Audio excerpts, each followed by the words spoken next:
kemudian nyeri otot, bahkan yang sampai berat akan terjadi kuning dan sampai terjadi gagal ginjal. Sampai gagal ginjal juga. Ya, Ya, berarti tadi kayaknya dokter ini kita ngutip ya dari tikus gitu ya dok.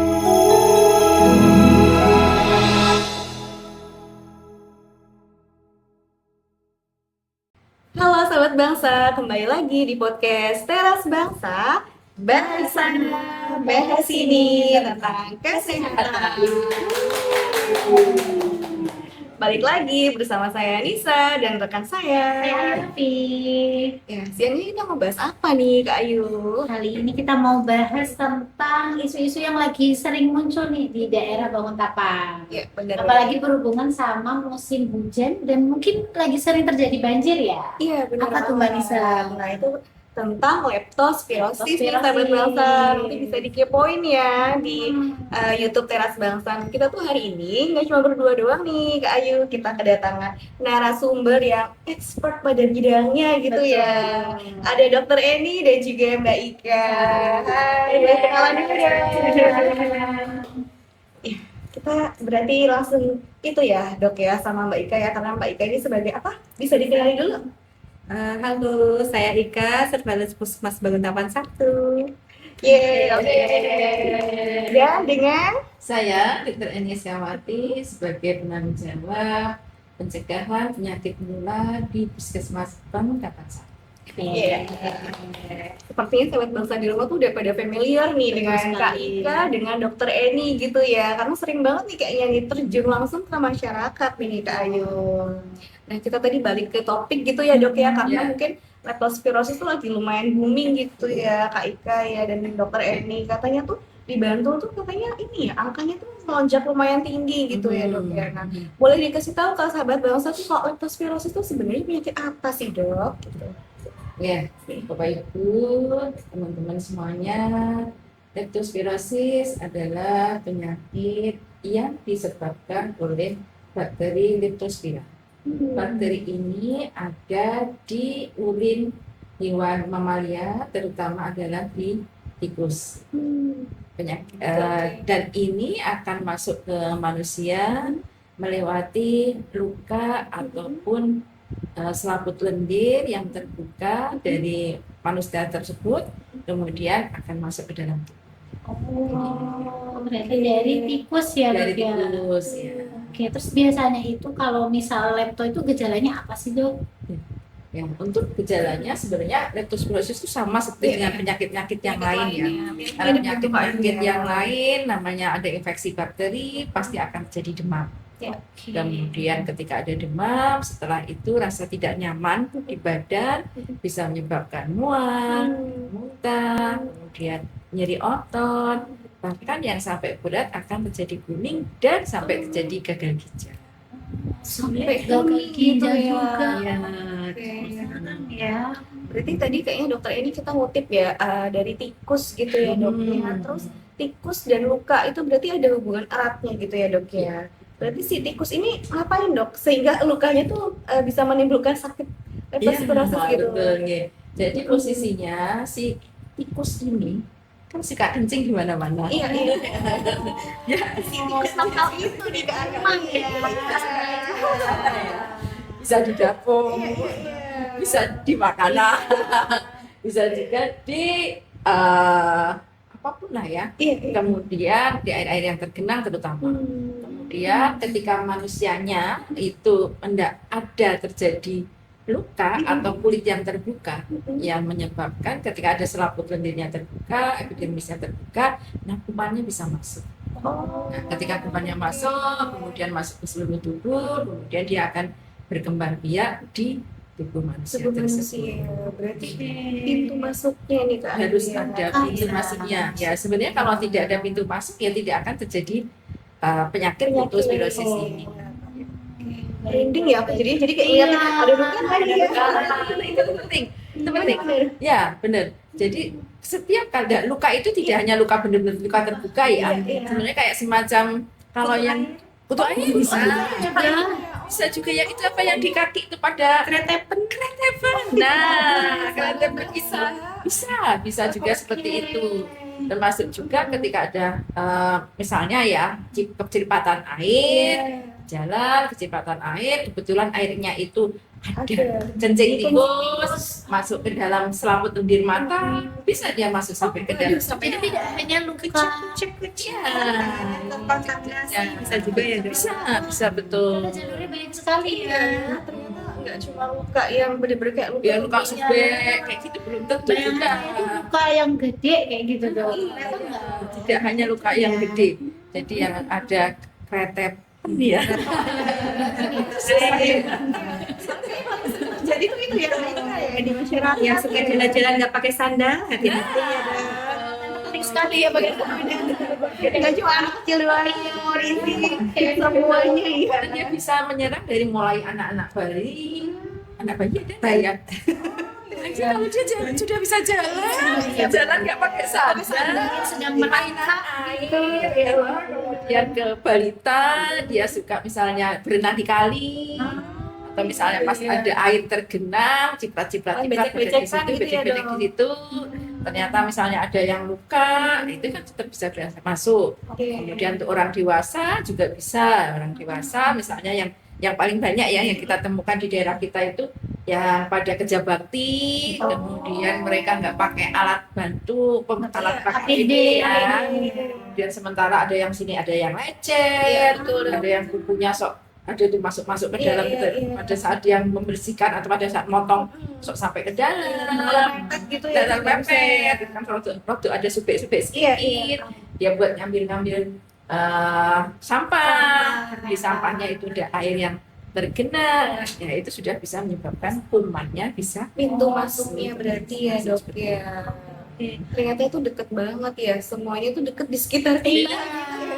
dan kita punya kasus satu yang yang waktu kita di daerah Jambitan ya yang pertama kali kita bisa mendapatkan leptospirosis itu di daerah Jambitan itu dia habis makan nasi goreng dan piringnya itu habis diinjek-injek tikus. Insya Allah aku main di kain Kasus itu ya anak masih umur anak-anak masih umur kelas 3 kelas 4 itu dulu memang udah pernah lama ya jadi itu dia habis makan nasi goreng yang piringnya itu habis diinjek-injek Nggak sengaja itu ya di raraan ya nah tikusnya ada di raraan kemudian makanannya benar atau makanannya tertutup ya nggak dicuci karena merasakan di tempat yang rak ya itu bisa dia kena waktu itu sampai mondok di RSPS alhamdulillahnya sih sehat.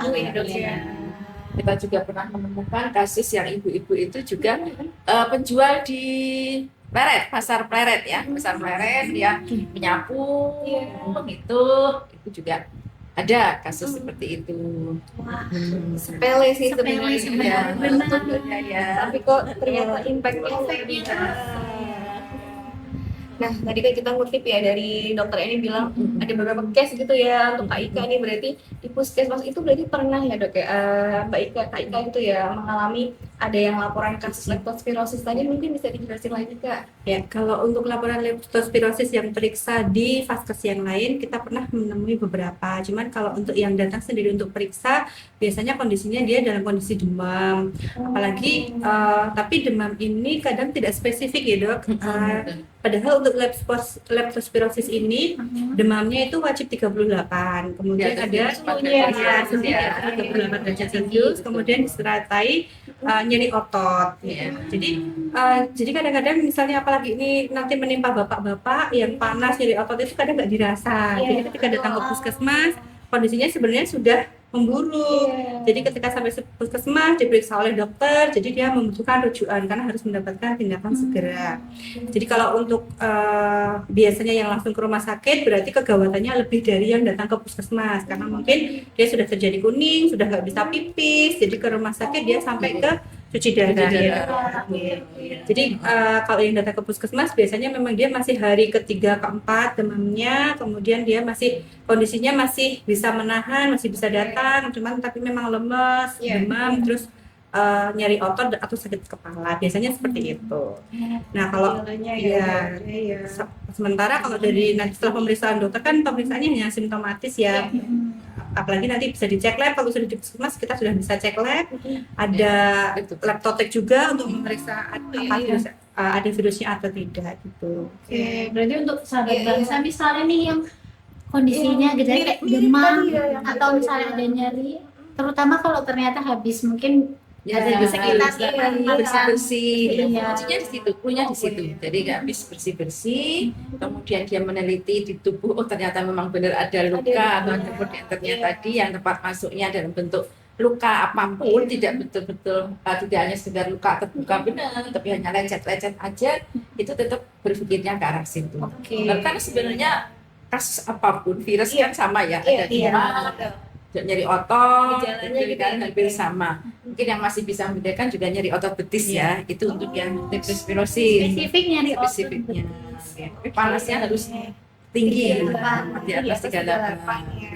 Jadi jangan takut kalau misalnya merasa, terutama dua gejala itu langsung aja datang ke puskesmas. Betul. Ke puskesmas, nanti bisa kita lakukan pemeriksaan termasuk pemeriksaan leptotek tersebut. Baik. Jangan menunggu sampai terlambat ya, yang sampai kuning. Karena kita yang terakhir itu sudah kuning ya. Iya, Sudah jadi matanya sudah agak-agak kuning. Oke, kalau udah kuning itu berarti apa? Udah terlambat ya? Berarti jatuhnya sudah ya? derajatnya sudah ya tinggi ya, karena sudah kena levernya. Dan nanti ya sedikit lagi sudah sampai ke ginjalnya. Ginjal nanti sudah ketiga kan. Ginjal cepet ya dok prosesnya, prosesnya. misalnya. Jadi kalau terlambat ditangani, ya saya bisa terjadi kefatalan. Baik, berarti ini ya ternyata panjang tadi, tapi panjang ininya ya cara masuknya tadi, tapi cepet banget. Cepet banget efeknya, keparahannya itu cepet. Ya, berarti abis itu tadi kita udah bahas ini jadi agak Iya. Agak shock sedikit ini. Pembahasan kita siang hari ini ya Kak Ayu ya. Nah, berarti kalau tadi kan Kak Ika udah bilang yang terjadi kefatalan gitu ya. Terus kalau yang terjadi itu apa sih Kak? Kalau misalkan terlambat periksanya gitu. Kalau untuk leptospirosis yang dia benar-benar leptospirosis dan terlambat penanganan, tentu saja bisa sampai meninggal dunia. Karena mengingat sifat virus ini itu untuk penanganannya sebenarnya membutuhkan antibiotik yang di puskesmas itu ada. Jadi sebenarnya kalau tidak terlambat ditangani bisa selesai di puskesmas. Bisa ditangani di puskesmas gitu. Tapi kalau nanti sudah terlambat, dia harus dirujuk ke rumah sakit, harus melakukan cuci darah. Nah itu tergantung kondisi masing-masing dan tingkat keparahan si leptospirosisnya ini, terutama yang punya komorbid, punya sakit hipertensi, punya sakit gula. Nah, dengan penyakit komorbid ini kan menyebabkan dengan penyakit apapun dia pasti akan berbahaya. Karena dia akan penyembuhannya akan lama, kemudian dia mudah sakit karena memang daya tahan tubuhnya udah turun. Jadi kefatalannya akan lebih tinggi dibandingkan dengan yang tidak ada komorbid tadi. Mungkin mau tanya, tadi kan sudah dijelaskan ya kalau misal bapak-bapak nih habis kerja bakti misalnya atau di lingkungan rumah gitu, ada nggak sih dok yang paling rentan dan paling berisiko untuk terkena lepto ini? Semua orang bisa. Semua orang bisa kena ya? Semua orang bisa kena. Dari mulai anak-anak, sampai dengan dewasa ya bisa. Semuanya bisa kena. Yang kita kasus itu tadi ada yang umur 3-4 tahun, umur yang pasti kayak 4 tadi, ada yang mbah-mbah yang sudah sepuh, ada yang kemarin terakhir yang masih muda, sekitar 45 tahunan. Semuanya sih tergantung daya tahan tubuh juga. Kuncinya kalau misalnya punya luka atau punya dalam bentuk apapun kok kulitnya sudah mulai ada robek-robek, jangan sampai pegang apapun itu tanpa memakai alas ya. Harus minimal handscoon gitu ya. Pakai sarung tangan apalah ya. Inti enggak terus langsung misalnya bersih-bersih. Gitu. Seharusnya pasti juga kalau di sawah jangan lupa pakai sepatu boot bisa. Sepatu boot. Kalau di luar negeri itu pada biasanya pakai bisa pakai sepatu boot. Orang kayak lumayan kalau bisa. Kelahiran di kita kan nggak yang apa namanya dok, aman untuk kalau tidak pakai pengaman tuh Iya. terlalu berisiko gitu Iya, akhirnya. betul. Jadi lebih baik kita agak repot sedikit pakai hood, agak susah sedikit nyeblok-nyebloknya, Iya. tapi sendiri gitu. Karena tikusnya apapun bisa. Tikus rumah bisa, tikus sawah bisa, tikus hutan bisa, tikus kota bisa. Kota. Banyak banget ya Iya. berarti. Betul. Memang benar sih ya Kak Ayu ya, kita kan negara endemis gitu ya Dok ya, memang adanya vektor tuh banyak banget ya Kak Ayu ya. Jadi tikus apapun beresiko untuk menularkan virus. Iya. Bahkan dia nggak pilih-pilih juga nih mau nyerangnya di Tapi beda sama tikus sedas ya. Iya.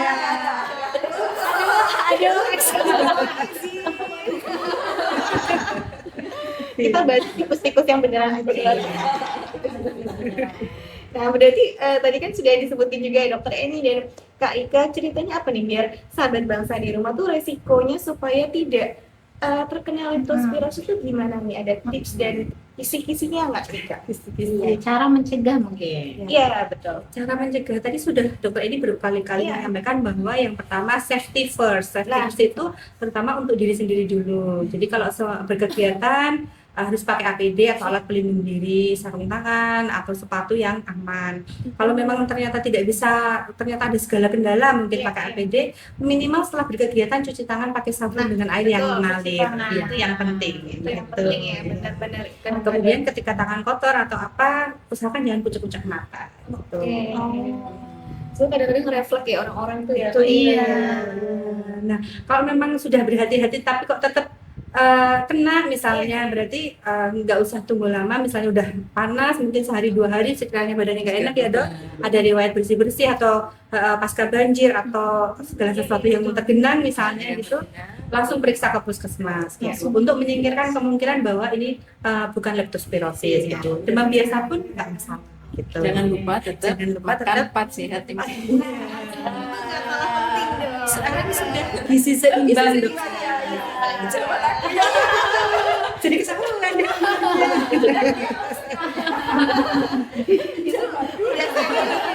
Sekarang makan dengan gizi seimbang.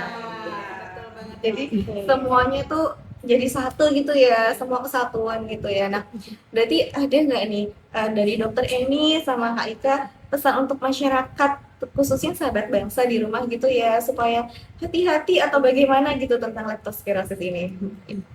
Yang pertama yang harus dilakukan tetap tadi kita harus jaga kesehatan kita dengan selalu makan makanan bergizi tadi, kemudian istirahat yang cukup 6-7 jam dalam sehari, Penting banget itu. kemudian hindari stres supaya daya tahan tubuh kita bagus. Kemudian ketika kita ada luka ataupun sebaiknya kita melindungi kulit kita supaya kulit kita itu tidak kering. Kulit kok Bapak Ibu itu pakai pelembab ya, Oke. pakai moisturizer gitu. Stres. Jadi kan menjaga kulit kita itu tidak gampang kegeser.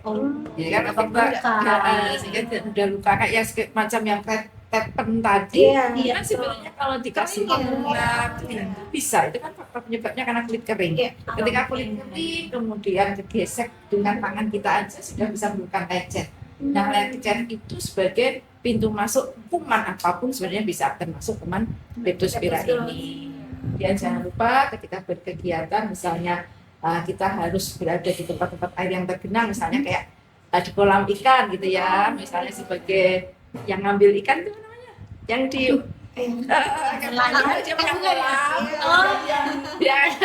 ambil ikan apa gitu ya,